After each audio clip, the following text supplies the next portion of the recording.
위하여서 어떤 기관들이 필요할까요? 현대 국가들도 보게 되면 세 가지의 그러한 기관들이 국가의 중추적인 그러한 역할을 담당하고 있는 것을 볼 수 있습니다. 입법과 사법과 행정부의 기관입니다. 행정부의 기관은 우리나라 같은 경우는 정부를 이야기하고 있죠. 대통령을 포함한 정부를 이야기하고, 사법부 같은 경우는 우리 사법기관, 법원을 이야기하는 거고, 그리고 또 입법기관 같은 경우는 국회를 이야기합니다. 이것이 바로 현대 사회에서 국가를 이루는 중요한 3대 기관이라고 할 수 있어요. 이 3대 기관이 서로를 견제하며 서로를 향하여서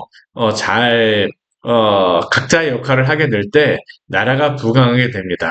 근데 이 나라가 무너질 때 보면 어떤 일이 벌어집니까?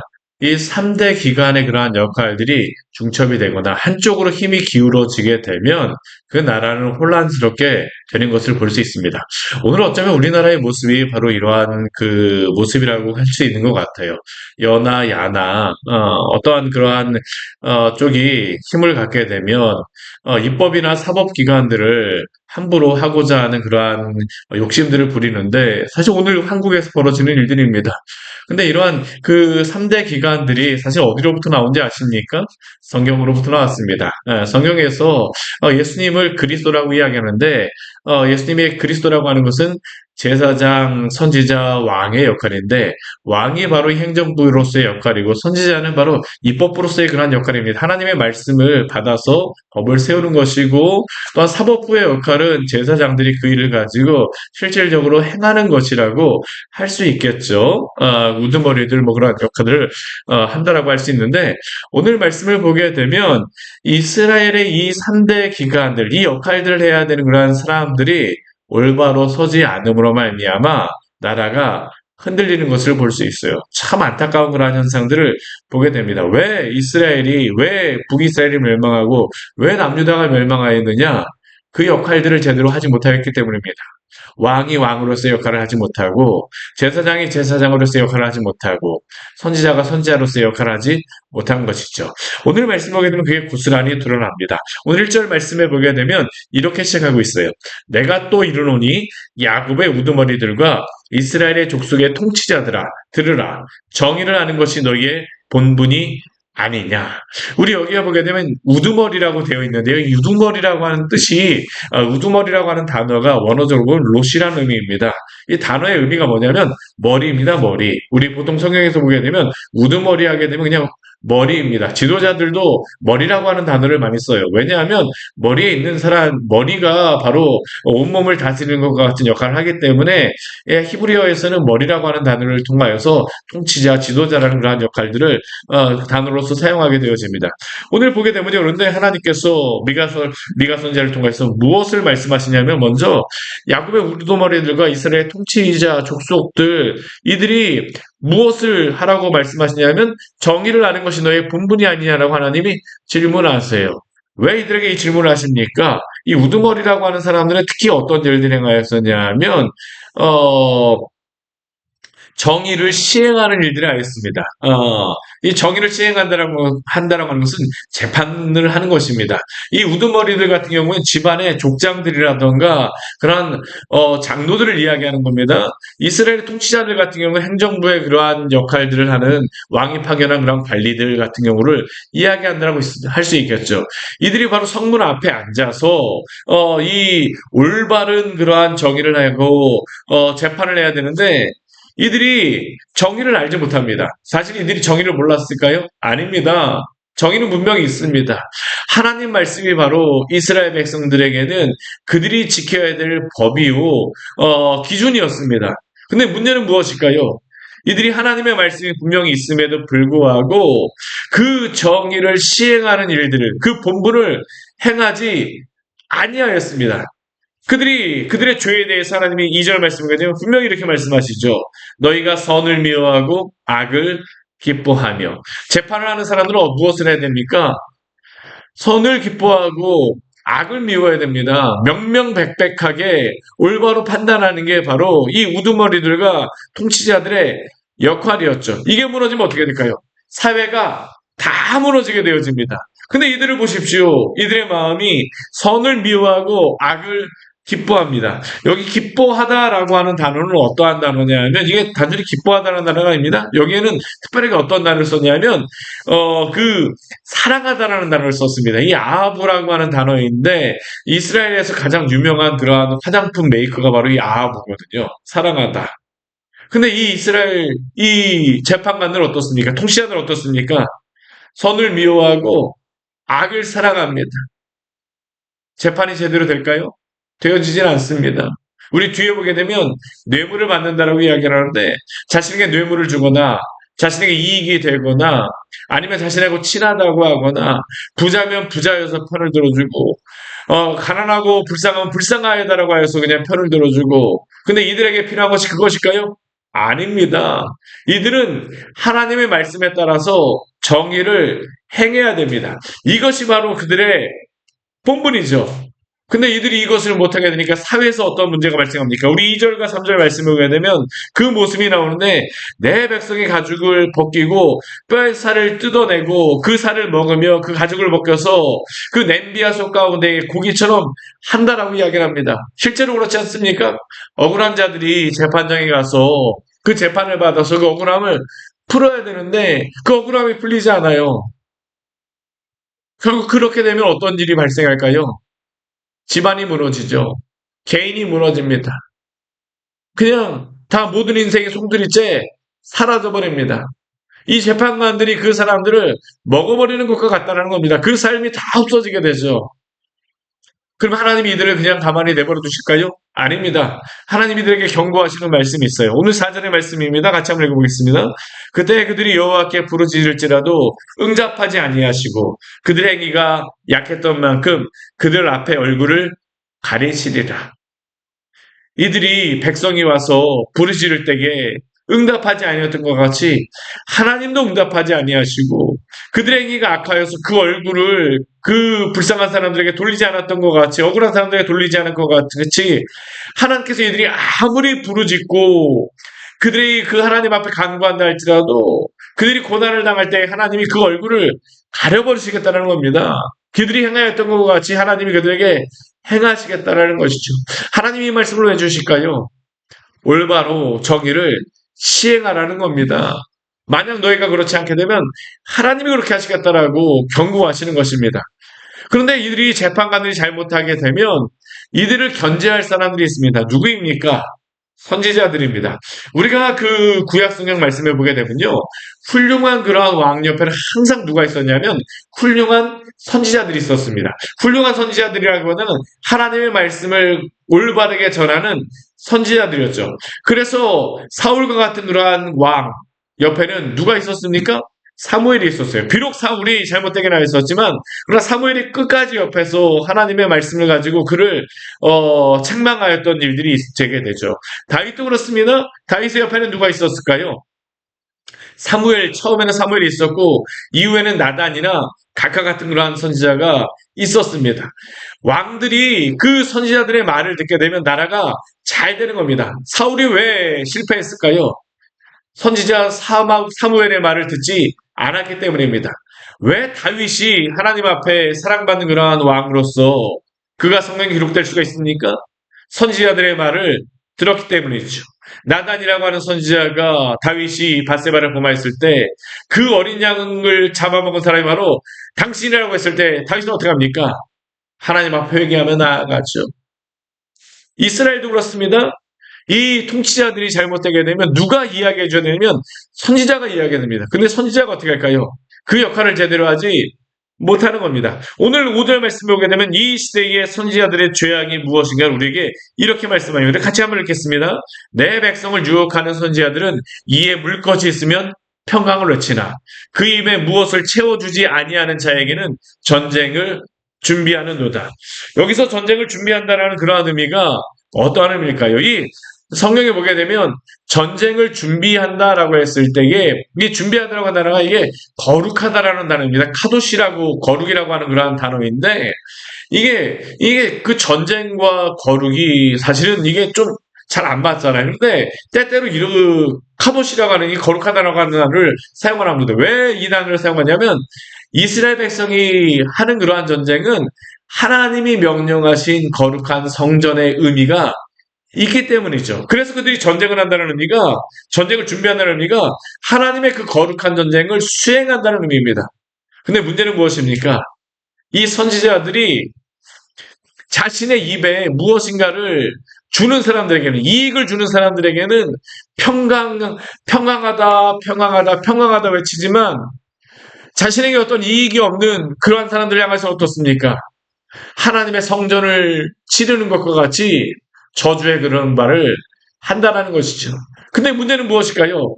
이들이 이렇게 행함으로 말미암아 앞에서 그 죄악을 행하고 있는 이 우두머리들, 재판관들을 하게 되면 이들이 전쟁을 준비하고 말해야 되는데 오히려 그 죄악을 범하는 사람들에게 무엇을 말합니까? 평강을 외치고 있는 겁니다. 평강을 외치고 있어요. 힘이 있으니까, 능력이 있으니까. 근데 하나님이 이것을 기뻐하실까요? 기뻐하지 않습니다. 그러나 참 안타깝게도 이 미가 시대의 선지자들은 이러한 역할을 하지 못했다는 겁니다. 하나님이 그렇다면 이 거짓 선지자, 여기에 나오는 선지자는 거짓 선지자들입니다. 이 거짓 선지자들을 향하여서 하나님이 무엇을 말씀하실까요? 무엇을 경고하실까요? 오늘 6절 말씀해 보게 되면요. 이 반복되어지는 하나의 그런 단어가 있는데 밤입니다. 어두움입니다. 우리 같이 한번 볼까요? 그러므로 너희가 밤을 만나리니 이상을 보지 못할 것이요. 어둠을 만나리니 점치지 못하리라 하셨나니 이 선지자 위에는 해가 져서 낮이 캄캄할 것이라. 밤, 어둠, 캄캄함 이것은 무엇일까요? 하나님의 당신의 빛을 하나님께서 당신의 빛을 비춰주시 않으시겠다는 겁니다. 하나님께서 이들에게 응답하지 않으시겠다는 겁니다. 이들이 죄악을 범하시는데 하나님이 이들에게 하나님의 말씀을 주실까요? 아닙니다. 그러니까 이들이 캄캄해지게 되죠. 어두워지게 됩니다. 그래서 7절 말씀을 보게 되면 이들이 부끄러워하며 수치를 당하게 된다고 말합니다. 왜 그렇습니까? 하나님이 이들에게 응답하시지 않기 때문입니다. 그런데 이 거짓 선지자들과 대비하여서 참 선지자는 어떠한 특징이 있습니까? 오늘 8절 말씀을 보게 되면 참 선지자에 대해서 이렇게 말합니다. 우리 같이 한번 읽겠습니다. 오직 나는 여호와의 영으로 말미암아 능력과 정의와 용기로 충만해져서 야곱의 허물과 이스라엘의 죄를 그들에게 보이리라. 참 선지자는 어떠한 특징이 있을까요? 세 가지의 특징이 있습니다. 첫 번째는 여호와의 영으로 충만한 사람입니다. 성령의 인도하심을 받는 사람이 바로 이 참선지자죠. 두 번째는 어떠한 사람입니까?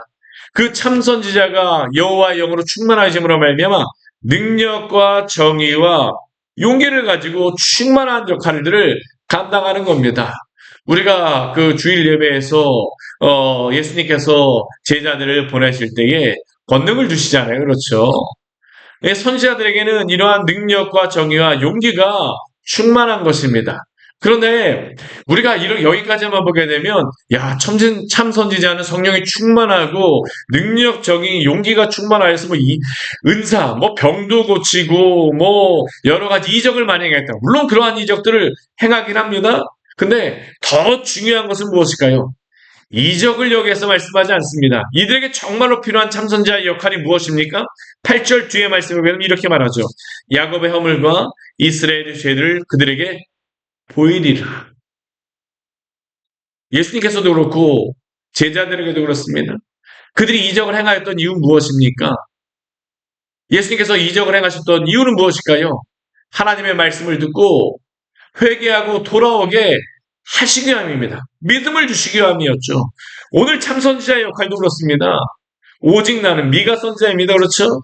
여호와의 영으로 말미암아 능력과 정의와 용기로 충만해져서 내가 이적을 많이 행하겠다, 기적을 행하겠다가 아닙니다. 무엇을 그를 행하는 것을 소원합니까? 무엇을 행하는 것이 참선지자의 역할을 이야기합니까? 이스라엘 백성의 허물과 죄를 그들에게 보임으로 말미암아 회개하고 주님께 돌아오는 것이죠. 이게 바로 참선지자 그리고 말씀 전하는 자들의 사명입니다. 많은 이적인 목적이 아니에요. 하나님이 그들을 세우신 목적이 무엇일까요? 그들을 백성들로 하여금 죄의 소외게 하고 주님께로 돌아오게 하는 것입니다. 앞에 있는 그 우두머리들이 하나님의 말씀을 들었을 때에 주님께로 돌아오게 하는 것이 바로 하나님의 그러한 목적이었죠. 그런데 이 거짓 선지자들은 이 역할을 하지 못하는 겁니다. 그리고 우리 뒤에 말씀에 오게 되면요. 또 한 부류의 사람들을 이야기합니다. 어떠한 사람들입니까? 우리 9절 말씀에 오게 되면 야곱 족속의 우두머리들, 이스라엘 족속의 통치자들. 우리 벌써 앞에서도 한번 보았었는데요. 이 사람들은 정의를 미워하고 정직한 것을 굳게 하는 자들입니다. 그렇죠? 근데 이 사람들 다시 한번 말씀하는 이유가 있습니다. 왜 다시 말씀할까요? 10절 말씀 때문입니다. 우리 같이 한번 해보겠습니다. 시온을 피로 예루살렘을 죄악으로 건축하는도다. 이 시온은 어디입니까? 예루살렘입니다. 예루살렘 바로 성전이 있는 곳이죠. 여기에 그 구전에 나오는 우두머리들 이스라엘의 통치자들은 바로 예루살렘에 있는 통치자들입니다. 누구까지 포함합니까? 왕까지 포함하는 것입니다. 근데 문제는 왕까지 포함한 이 지도자들이 앞에 있는 그 지방에 있는 여러 우두머리들 또한 통치자들 또한 거짓 선지자들을 제대로 제어하지 못하고 그들도 역시 정의를 미워하고 정직한 것을 굽게 하고 있습니다. 시온을 피로 만들고 있었고요. 예루살렘을 죄악으로 건축하고 있습니다. 오늘 11절 말씀을 보게 되면 이 예루살렘에 있는 세 부류의 그러한 지도자들을 다시 한번 말합니다. 누구입니까? 우두머리들이죠. 또한 그 뒤에 보면 누구 있습니까? 예루살렘에만 특별히 있는 사람이 있습니다. 누구입니까? 제사장들입니다. 예루살렘에 성전이 있기 때문입니다. 그리고 또 그 뒤에 누가 있습니까? 선지자들입니다. 이 선지자들은 그 지방에 있는 그 선지자들이라기보다는 예루살렘에서 하나님의 말씀을 전하고 있는 어떻게 보면 더 존경받는 그러한 사람들이 여기에 모여 있었겠죠. 왕, 제사장, 성전의 제사장, 또한 선지자의 지도자. 근데 이들이 무엇하고 있습니까? 우두머리는 뇌물을 위하여 재판하고 제사장은 싹을 위하여 교훈하며 선지자는 돈을 위하여 점을 치고 있습니다. 지금 이스라엘이 하나님을 섬기는 나라가 아니고요. 이 이스라엘의 신이 누구입니까? 재물입니다. 신욕이 신이 되어졌죠. 이게 바로 이스라엘의 모습이었습니다. 근데 이들이 이러한 죄악을 행하면서도 그들은 스스로 무엇이라고 이야기할까요? 11절 뒤에 말씀을 보게 되면요. 놀랍게도 이렇게 그들은 이야기합니다. 여호와께서 우리 중에 계시지 아니하냐? 재앙이 우리에게 임하지 아니하리라 하는도다. 참 얼마나 뻔뻔합니까? 여호와께서 우리 중에 계시지 아니하냐? 재앙이 우리에게 임하지 아니하리라. 선지자들은 이렇게 예언하고 있고요. 제사장들도 여기에 맞장구 치고 있고요. 여기 성전에서 하나님께 예배드리고 있기 때문에 예루살렘을 멸망하지 않을 거야. 무너지지 않을 거야. 왕들도 이들의 말을 듣고 내가 잘 됐으니까 괜찮을 거라고 이야기하는 겁니다. 그런데 실제로 이들은 어떤 사람입니까? 뇌물을 위하여 재판하고 싹을 위하여 교훈하며 돈을 위하여 점을 치는 그러한 사람들입니다. 하나님 이들을 가만히 내버려두실까요? 아닙니다. 우리 12절 말씀을 보면 이렇게 말씀합니다. 이러므로 너희로 말미암아 시로는 갈아엎은 밭이 되고 예루살렘은 무더기가 되고 성전의 산은 수풀의 높은 곳이 되리라. 예루살렘도 무너질 거라는 겁니다. 근데 우리가 이 말씀을 보게 되면요. 미가서 말씀을 어제 제가 말씀드렸지만 미가서의 말씀은 이사야 선지자와 동일한 시대입니다. 그러나 이사야 선지자 때에는요. 지금 아수르가 쳐들어오는 겁니다. 북이스라엘은 멸망하였지만 남유다는 멸망하지 않았습니다. 아니 남유다의 모든 다른 성도는 다 무너졌지만 예루살렘은 무너지지 않았어요. 어찌 보면 이들이 앞에서 11절에서 말했던 것 같이 여호와께서 우리 중에 계시지 아니하냐 재앙이 우리에게 임하지 아니하리라라고 그 예언하고 말했던 것 같이 실제로 예루살렘은 무너지지 않았습니다. 그런데 예루살렘이 어떠한 특별한 거룩한 성이기 때문입니까? 아니면 이들이 예언을 잘했기 때문입니까? 제사장이 교훈을 잘했기 때문입니까? 왕이 잘 다스렸기 때문입니까? 아닙니다. 우리 12절 말씀과 같이 분명히 무너질 것을 말씀하세요. 그리고 실제로 아수르 시대에는 예루살렘이 무너지지 않았지만 그 시대로부터 한 140년 뒤에 예루살렘 성이 또한 예루살렘이 무너지게 되어집니다. 하나님이 이 말씀을 미가에게 말씀하시는 이유가 무엇일까요? 너희의 죄악에서 돌이켜서 회개 안 하고 말씀하시는 것입니다. 사실 오늘 이 말씀은 오늘 이 시대에 우리에게 주시는 말씀 아닐까요? 오늘 대한민국의 모습과 또한 오늘 우리 가정의 모습, 우리 교회의 모습은 어떻습니까? 하나님 앞에 바로 서 있습니까? 나는 괜찮으니까 괜찮다라고 이야기할 수 있을까요? 아닙니다. 우리가 이 시대의 죄악을 보면서 이 나라의 죄악을 보면서 우리 여러 가지 모습들을 보면서 회개하며 주 앞에 나아가야 되지 않겠습니까? 사실 오늘 이 말씀은 인간의 그런 죄악됨을 이야기하고 있는 것이죠. 그렇다면 우리에게 소망은 무엇일까요? 우리 주 예수 그리스도밖에 없음을 기억하십시오. 이제 내일 모레면 성탄절입니다. 많은 사람들은 성탄이 온다라고 하면서 기뻐합니다. 근데 그들이 기뻐하는 이유가 무엇입니까? 왜 기뻐합니까? 예수님 때문입니까? 자신의 죄를 구원하신, 우리의 죄를 담당하신 예수 그리스도 때문에 회개하며 그 구원의 기쁨입니까? 아닙니다. 그냥 즐겁기 때문에 1년 동안 우리가 버는 것을 잘 먹고 잘 쉬자. 근데 그들에게 필요한 것이 그것일까요? 아닙니다. 어쩌면 오늘 이 시대의 모습이 예루살렘 이 시대의 모습과 동일합니다. 그러한 시대에 우리는 무엇을 해야 됩니까? 오늘 하나님께서 우리에게 주신 말씀을 기억하며 우리를 구원하여 주신 우리 주 예수 그리스도 앞에 나아가기를 원합니다. 예수 그리스도가 바로 우리의 죄를 담당하시기 위해서 이 땅에 오셨습니다. 우리 주님 앞에 우리의 죄악을 고백하며 또한 이 시대를 회복시켜 주시옵소서. 또한 우리 주님을 기대하며 우리 잠시 같이 기도하도록 하겠습니다. 같이 기도하시겠습니다. 하나님 아버지 오늘 말씀을 통하여서 우리에게 또한 이 놀라운 경고의 말씀을 주셔서 감사합니다. 예루살렘에서 어떻게 이러한 일이 생겼을까라고 생각이 되어지지만 실제로 이러한 일이 벌어졌습니다. 실제로 이 일을 행하면서도 그들은 우리가 죄악을 범하는 백성이라고 생각하지 않았을 것입니다. 우리는 하나님 앞에 살아갔고 하나님 우리를 지켜줄 것이다라고 그런 철석같이 믿었습니다. 그러나 하나님께서 그들에게 그들의 죄악을 경고하시며 말씀하신 것과 같이 오늘 이 시대에 우리에게 이 죄악에 대해서 말씀하심을 또한 우리가 기억하게 하여 주시고 우리의 죄에 대하여 회개하며 주 앞에 나아갈 수 있도록 주여 은혜를 허락하여 주시옵소서.